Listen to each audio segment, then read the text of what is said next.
বাংলা সাহিত্যের ভাণ্ডারে ছোট গল্পের একটি বিশেষ জায়গা রয়েছে। আমার প্রিয় কিছু ছোট গল্প নিয়ে আমি রাজর্ষি, আর আপনারা শুনছেন রাজর্ষি উবাচ। আজকে শোনাবো নারায়ণ গঙ্গোপাধ্যায়ের গল্প দাম। স্কুলে কি বিভীষিকাই যে ছিলেন ভদ্রলোক! আমাদের অঙ্ক কষাতেন, আশ্চর্য পরিষ্কার ছিল মাথা। যেসব জটিল অঙ্ক নিয়ে আমরা ঘন্টার পর ঘন্টা পণ্ডশ্রম করেছি, একবার মাত্র তাকিয়ে দেখতেন তার দিকে, তারপরেই এগিয়ে যেতেন ব্ল্যাকবোর্ডে। খসখস খসখস করে ঝড়ের গতিতে এগিয়ে চলত খড়ি। হঠাৎ খড়ি ভেঙে গেলে বিরক্ত হয়ে টুকরো দুটো আমাদের দিকে ছুঁড়ে দিয়ে তৎক্ষণাৎ আরেকটা তুলে নিতেন। একটু পরেই আমরা রোমাঞ্চিত হয়ে দেখতুম ছবির মতো অঙ্কটা সাজিয়ে দিয়েছেন। পৃথিবীতে যত অঙ্ক ছিল সব যেন ওর মুখস্থ, কিংবা মুখস্থ বললেও ঠিক বলা হয় না। মনে হতো অদৃশ্য অক্ষরে বোর্ডে আগে থেকেই কষা রয়েছে অঙ্কটা। উনি যেন দেখতে পাচ্ছেন আর সঙ্গে সঙ্গে তার উপরে খড়ি বুলিয়ে চলেছেন। অঙ্কে যারা 100-র মধ্যে 100 পায়, তারাও ওর ভয়ে তটস্থ হয়ে থাকত। আর আমাদের মতো যেসব অঙ্ক বিশারদের টেনে টুনে কুড়িয়েও উঠতে চাইতো না, তাদের অবস্থা সহজেই কল্পনা করা যেতে পারে। প্রকাণ্ড হাতের প্রচণ্ড চড় খেয়ে মাথা ঘুরে যেত, কিন্তু কাঁদবার জো ছিল না।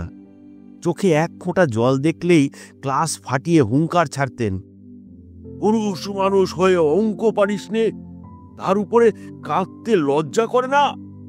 এখনই পা ধরে স্কুলের পুকুরে ছুঁড়ে ফেলে দেব। তা উনি পারতেন। ওর চরের জোর থেকেই আমরা তা আন্দাজ করে নিয়েছিলুম। পুরুষ মানুষ হয়ে অঙ্ক পারে না এমন অঘটন কল্পনাও করতে পারতেন না মাস্টার মশাই। বলতেন, প্লেটোর দোরগোড়ায় কি লেখা ছিল জানিস? যে অঙ্ক জানে না, এখানে তার প্রবেশ নিষেধ। স্বর্গের দরজাতেও ঠিক ওই কথাই লেখা রয়েছে। যদি সেখানে যেতে চাস তাহলে।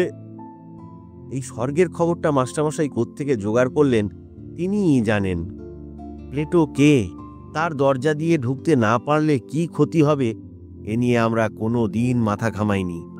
তাছাড়া যে স্বর্গে পা দিয়েই জ্যামিতির এক্সট্রা কষতে হবে কিংবা স্কোয়ার মেজারের অঙ্ক নিয়ে বসতে হবে, সে স্বর্গের চাইতে লক্ষ যোজন দূরে থাকাই আমরা নিরাপদ বোধ করতুম।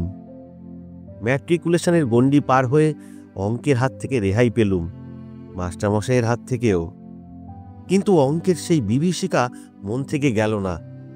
MA পাশ করবার পরেও স্বপ্ন দেখেছি, পরীক্ষার লাস্ট বেল পড়ো, অথচ একটা অঙ্ক আমার মিলছে না। মাস্টারমশাই গার্ড হয়ে একবার আমার সামনে এসে দাঁড়িয়েছেন, দু চোখ দিয়ে তার আগুন ঝরছে, দাঁতে দাঁত ঘষছেন।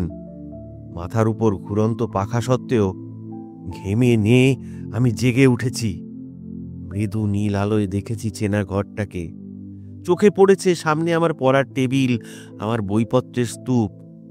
গভীর তৃপ্তির সঙ্গে ভেবেছি, এখন আর আমাকে স্কুলে অঙ্ক কষতে হয় না, আমি কলেজে বাংলা পড়াই। একদিন একটি পত্রিকার পক্ষ থেকে ফরমাইশ এলো, আমার ছেলেবেলার গল্প শোনাতে হবে। আমি জানালুম, লেখক হিসেবে আমি নিতান্ত সামান্য ব্যক্তি। আমার ছেলেবেলার গল্পে কারো কোনো কৌতূহল নেই। তাছাড়া এমন কোনো স্মরণীয় ঘটনাও ঘটেনি যে আসর করে তার লোককে শোনাতে পারি। কিন্তু কর্তৃপক্ষ ছাড়লেন না। তাঁরা জানালেন, সাহিত্যের ইন্দ্র, চন্দ্র, মিত্র, বরুণেরা কেউ তাদের বিশেষ পাত্তা দেননি। অতএব আমি ভাবলুম, তাহলে নির্ভয়ে লিখতে পারি। এরা নিজেরা ছাড়া ওদের কাগজের বিশেষ পাঠক নেই, সুতরাং আমার আত্মকথা কারো কাছে স্পর্ধার মতো মনে হবে না। কয়েকটি ঘরোয়া মানুষের কাছে ঘরোয়া গল্প বলবো, ওটা প্রীতির ব্যাপার, পদমর্যাদার নয়। কাগজ কলম নিয়ে বসে গেলাম। মনে এলো মাস্টারমশাইয়ের কথা। লিখলুম তাকে নিয়েই। ছবিটা যা ফুটল তা খুব উজ্জ্বল নয়। লেখবার সময় কল্পনার খাদ কিছু মিশিয়ে নিলুম, সেটা বলাই বাহুল্য। সেই সঙ্গে সদুপদেশও একটু বর্ষণ করেছিলুম। মূল কথাটা এই ছিল, অহেতুক তাড়না করে কাউকে শিক্ষা দেওয়া যায় না। গাধা পিটিয়ে ঘোড়া করতে গেলে গাধাটাই পঞ্চত্ব পায়। তার প্রমাণ আমি নিজেই। মাস্টারমশাই আমাকে এত প্রহার করেও অঙ্ক শেখাতে পারেননি, বরং যা শিখেছিলুম তাও ভুলেছি। এখন 2 আর 2 4 না 5 হয়, তাই নিজের মধ্যে সন্দেহ জাগে। পত্রিকার কর্তৃপক্ষ খুশি হয়ে আমাকে 10 টাকা দক্ষিণা দিয়ে গেছেন। মাস্টারমশাইয়ের কাছ থেকে এইটুকুই আমার নগদ লাভ। তারপরে আরো অনেক দিন পার হয়ে গেল। সেই লেখার কথা ভুলে গেলুম বেমালুম। ভুলে গেলুম মাস্টারমশাইকেও। বয়স বেড়েছে। বিনিদ্র রাত্রি যাপনের মতো অনেক সমস্যা এসে দেখা দিয়েছে জীবনে। বর্তমানে দাবিটা এত বেশি জোরালো যে স্মৃতির দিকে তাকাবার অবসর পর্যন্ত মেলে না। এমনি সময় বাংলাদেশের এক প্রান্তের একটি কলেজ থেকে ডাক এলো। ওদের বার্ষিক উৎসব, অতএব আতিথ্য নিতে যেতে হবে ওখানে এবং বক্তৃতা দিতে হবে। এইসব উপলক্ষেই বিনা পয়সায় বেড়ানো যায়। তাছাড়া কলকাতা থেকে কেউ বাইরে গেলেই তার রাজোচিত সম্বর্ধনা মেলে। এখানকার চড়ুই পাখিও সেখানে রাজহংসের সম্মান পায়। কলকাতা থেকে দূরত্বটা যত বেশি হয়, আমাদের মতো নগণ্যের পক্ষে ততই সুখাবহ। আমি সুযোগটা ছাড়তে পারলুম না। গিয়ে পৌঁছতেই চা, খাবার, আতিথেয়তার উচ্ছ্বাস। ছেলেরা তো এলোই, 2-4 জন সম্ভ্রান্ত লোক এসেও বিনীতভাবে আলাপ করে গেলেন। এমনকি খানকয়েক অটোগ্রাফের খাতা পর্যন্ত এগিয়ে এলো। রোমাঞ্চিত কলেবরে আমি স্বাক্ষরের সঙ্গে সঙ্গে বাণী বিতরণ করতে লাগলুম। ব্যক্তি হিসেবে আমি যে এত মূল্যবান, এর আগে কে ভেবেছিল সে কথা? সভায় জাঁকিয়ে বক্তৃতা করা গেল। রবীন্দ্রনাথ থেকে 12টা উদ্ধৃতি দিলুম। কার একটা ইংরেজি কোটেশন চালিয়ে দিলুম বার্নার্ড শয়ের নামে। শেষে দেশের তরুণদের নিদারুণভাবে জাগ্রত হতে বলে যখন টেবিলে একটা প্রকাণ্ড কিল মেরে বক্তৃতা শেষ করলুম, তখন অল্পের জন্যে ফুলদানিটা রক্ষা পেল। আর ফল ফাটানো হাততালিতে কান বন্ধ হওয়ার জো। বুড়ো প্রিন্সিপাল পর্যন্ত মুগ্ধ হয়ে আমাকে বললেন, হ্যাঁ, ভারী চমৎকার বলেছেন আপনি। যেমন সারগর্ভ তেমনি সুমধুর। আমি বিনীত হাসিতে বললাম, আজ শরীরটা তেমন ভালো নেই, তাই মনের মতো করে ঠিক বলতে পারলুম না। পাশে দাঁড়িয়ে থাকা ছেলেরা বিস্ময়ে চোখ কপালে তুলল। শরীর ভালো নেই, তাতেই এরকম বললেন স্যার? শরীর ভালো থাকলে তো অর্থাৎ অর্থাৎ প্রলয় হয়ে যেত। আমি উদার হাসি হাসলুম, যদিও মনে মনে জানি এই একটি সর্বার্থ সাধক বক্তৃতাই আমার সম্বল। রবীন্দ্র জন্মোৎসব থেকে বনমহোৎসব পর্যন্ত এটাকেই এদিক ওদিক করে চালিয়ে দিই। স্তুতিতে স্ফীত মনে চায়ের পেয়ালায় চুমুক দিয়েছি। এমন সময় একটি ছেলে এসে খবর দিল, একজন বুড়ো ভদ্রলোক আমার সঙ্গে দেখা করতে চান। প্রিন্সিপাল বললেন, হ্যাঁ বেশ তো, ডেকে আনো এখানে। ছেলেটি বললে, তিনি আসতে চাইছেন না, ওই বাইরে মাঠে দাঁড়িয়ে রয়েছেন। আমার বক্তৃতায় নিশ্চয় কেউ অভিভূত হয়েছেন, আমাকে অভিনন্দন জানাবেন। এই অভিজ্ঞতা আগেও হয়েছে আমার। সুতরাং দাক্ষিণ্য পুলকিত চিত্তে আমি বললুম, আচ্ছা আচ্ছা আচ্ছা, আমি যাচ্ছি, চলো চলো। হলের বাইরে ছোট একটা মাঠ তরল অন্ধকারে ঢাকা। অত আলো থেকে বেরিয়ে এসে প্রথমে ভালো করে কিছু দেখতে পেলুম না। তারপর চোখে পড়ল মানুষটিকে। কুঁজো লম্বা চেহারা, মাথার সাদা চুলগুলি চিকমিক চিকমিক করছে। ডাকলেন, সুকুমার। আমি চমকে উঠলুম। এখানে কেউ আমার নাম ধরে ডাকতে পারে সেটা যেমন আশ্চর্য, তারও চেয়ে আশ্চর্য ওই গলার স্বর। আমার মনটাকে অদ্ভুতভাবে দুলিয়ে দিল। স্মৃতির অন্ধকার থেকে একটা ভয়ের মৃদু শিহরণ আমার বুকের ভিতর দিয়ে বয়ে গেল। আমাকে আমাকে চিনতে পারছো না সুকুমার? আমি চিনেছি। ভয় পাওয়ার অর্থটা বুঝতেও আর বাকি নেই। এই ডাক শুনে ছেলেবেলায় বহুদিন আমার গায়ের রক্ত হিম হয়ে এসেছে। জানি এখনই একটা ভয়ঙ্কর চর আমার পিঠের উপর নেমে আসবে। সেই ভয়টার কঙ্কাল লুকিয়েছিল মনের চোরাকুটুরিতে।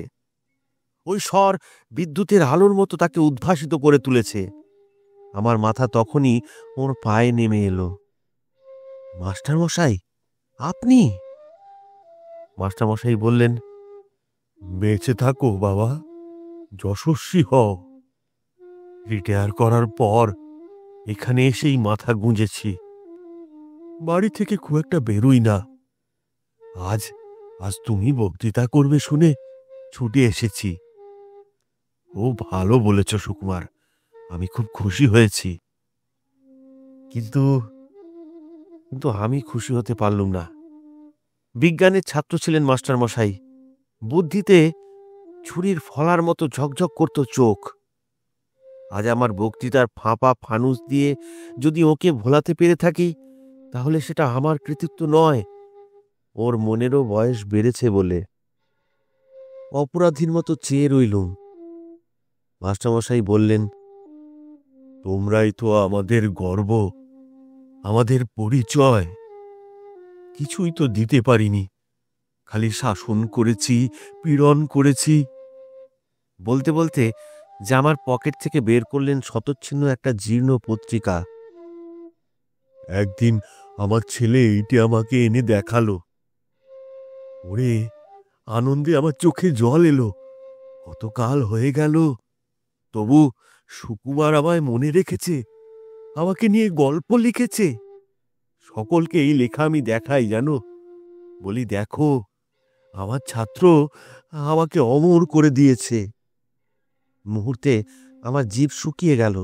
লজ্জায়, আত্মগ্লানিতে আমার মাটিতে মিশে যেতে ইচ্ছে করলো।